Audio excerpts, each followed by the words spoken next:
Class ई की student है। Dinner table पर वो उससे बात तक नहीं करता और ताने मारता है। अंकल बीच में आते हैं और बेटे से कहते हैं कि जे को अपनी बहन मानो और उसकी देखभाल करो। साथ ही अगले दिन से कार में स्कूल छोड़ने का आदेश देते हैं। मजबूरी में कजिन मान जाता है। अगली सुबह जे उसी के साथ कार में स्कूल जाती है ताकि अंकल को लगे कि सब नॉर्मल है। क्लास में पहुंचकर जैसे ही वो अपनी कुर्सी देखती है, पिछली शाम का सीन याद आ जाता है, लेकिन वो चेहरे पर कोई कमजोरी नहीं आने देती। तभी कीफर फिर से उसके पास आता है और वही पुराना नोट देकर कहता है, जाओ हमारे लिए खाना लेकर आओ। जे पहले तो मना कर देती है, मैं किसी की नौकरानी नहीं हूँ। कीफर उसे चेतावनी देता है कि बच्चे भूखे हैं और अगर उसने खाना नहीं लाया तो अंजाम बुरा होगा। जे आखिरकार मान जाती है, लेकिन कहती है, मैं डरकर नहीं बल्कि तरस खाकर कर रही हूँ। वो ढेर सारा खाना लेकर आती है, इतना कि गिरने लगता है। अमीर क्लास के स्टूडेंट्स उसे देखकर हंसते हैं। वाह, क्लास ई की नौकरानी आ गई। यहाँ तक कि उसका कजिन भी देख लेता है और हैरान रह जाता है कि उसकी बहन जैसी लड़की को ऐसे ट्रीट किया जा रहा है। उसके दिल में पहली बार जे के लिए थोड़ा सा दुख होता है।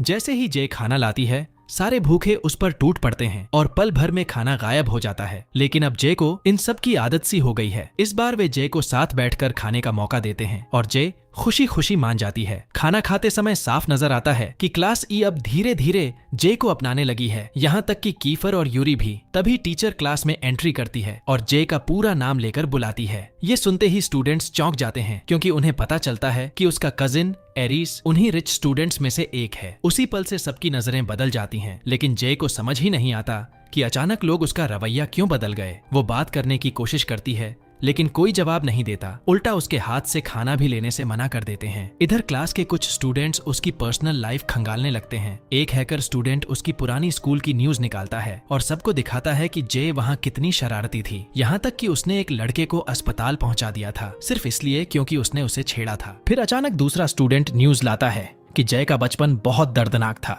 उसके पापा गायब हो गए थे और कभी वापस नहीं आए। माँ ने दूसरी शादी कर ली और उसे छोड़ दिया। तब से वो अपनी दादी के साथ रह रही थी, लेकिन अब नई स्कूल में एडजस्ट करने के लिए उसे अपने अंकल के घर शिफ्ट होना पड़ा। ये सब सुनकर कीफर का शक और गहरा हो जाता है। उसे लगता है कि जे को उसके कजिन ने जानबूझकर उनके क्लास में भेजा ताकि वो जासूसी कर सके। उधर जे को अब भी समझ नहीं आता कि सब उससे नाराज क्यों हैं। घर पहुंचकर वो एरिस से पूछती है, लेकिन वो कुछ भी बताने से मना कर देता है। जे और भी कंफ्यूज हो जाती है। नेक्स्ट डे स्कूल में फिर वही सीन रिपीट होता है। क्लास खत्म होते ही सारे बच्चे बाहर चले जाते हैं और जे को अंदर लॉक कर देते हैं, ये सोचकर कि वो अकेली क्लास साफ करेगी। जे उनकी बातें सुन लेती है और समझ जाती है कि सब उसे क्लास से बाहर करने की कोशिश कर रहे हैं, लेकिन इस बार जे पीछे हटने से मना कर देती है। तभी कीफर अंदर आता है और पूरी डस्टबिन का कचरा फर्श पर गिरा देता है। यहाँ तक कि वो कचरा जे पर भी फेंक देता है, लेकिन जे गुस्से में आकर डस्टबिन पकड़ती है और सारा कचरा नीचे फेंक देती है।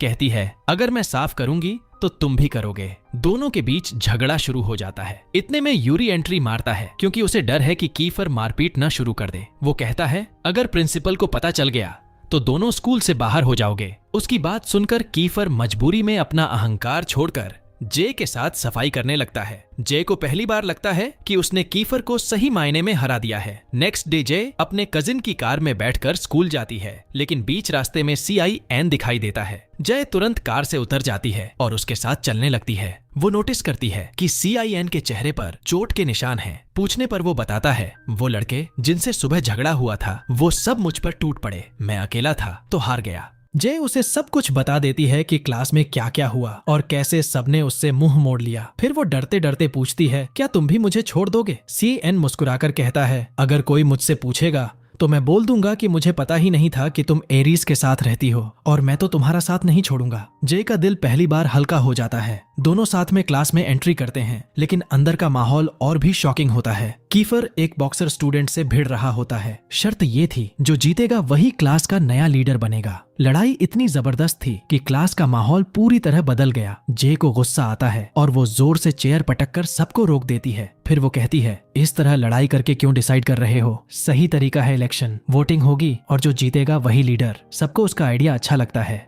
और मान भी लेते हैं, लेकिन ब्रेक